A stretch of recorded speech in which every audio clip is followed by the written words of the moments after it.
को रोकने के लिए हम उत्तर प्रदेश की दो बड़ी रीजनल पार्टियां, हम दोनों को कहेंगे कि हमें एक साथ एक प्लेटफॉर्म पर आना पड़ेगा। बीजेपी को कोई अकेले नहीं रोक पाएगा। कहाँ का चुनाव लड़ना चाहेंगे आप? कितने सीटों पर? देखिए, हमने 100 सीटों पे तैयारी शुरू कर दी है। वेस्ट यूपी भी है, उसमें सेंट्रल यूपी भी है, बुंदेलखंड है और ईस्टर्न यूपी है। तो हम उत्तर प्रदेश के सारे ज़िलों में चुनाव लड़ेंगे और 100 सीटों को हमने सेलेक्ट कर लिया है, उसको हमने आइडेंटिफाई कर लिया है और उसी पे हम काम कर रहे हैं। चुनाव के अभी 6 से 7 महीने बाकी हैं। मुसलमानों को खास तौर से शिकार बना जा रहा है एसटीएफ के नाम पर।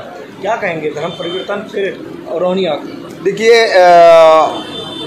मुसलमान 1947 दिसंबर में लखनऊ के रफ़ायाम कलम में एक कन्वेंशन बुलाया गया था, जिसमें मुसलमानों को कसम दिलाई गई थी कि मुसलमान अपनी कोई सियासी पार्टी नहीं बनाएगा।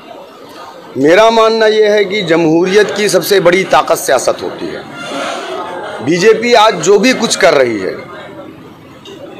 वो सियासी कुव्वत की बुनियाद पर कर रही है, चाहे वो धर्मांतरण पे कानून, चाहे वो ट्रिपल तलाक पर कानून, अभी ये लोग बात कर रहे हैं कि जनसंख्या नियंत्रण पर कानून।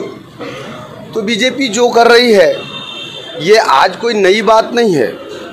2014 से जब से ये लोग सत्ता में आए हैं, इस तरीके के मामलात मुसलमानों के साथ हो रहे हैं। दूसरी एक अहम बात मैं कहूँगा कि बीजेपी से डर करके हम बीजेपी को नहीं रोक पाएंगे।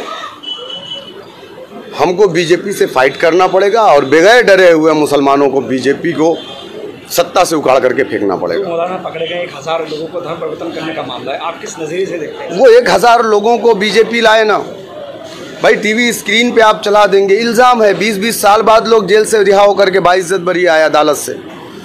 उन 1000, देखिए इस्लाम में कोई ज़ोर ज़बरदस्ती नहीं है।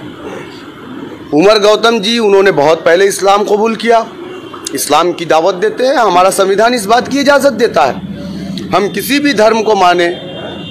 भाई, इसी मुल्क के अंदर राम को मानने वाले भी हैं, रावण को मानने वाले भी हैं। इसी मुल्क के अंदर कपड़ा पहन के चलने वाले भी हैं, नंगे भी चलने वाले हैं। तो क्या किसी को ममानियत है इस बात की? इस बात की आज़ादी है। संविधान में बाबा साहेब भीमराव अम्बेडकर ने हमें इस बात की आज़ादी दिया है। तो ये एक प्रोपेगेंडा है। बीजेपी चूँकि अपने जो भी इन्होंने वादा किया था, ये अपने तमाम वादों में फेल हो गए।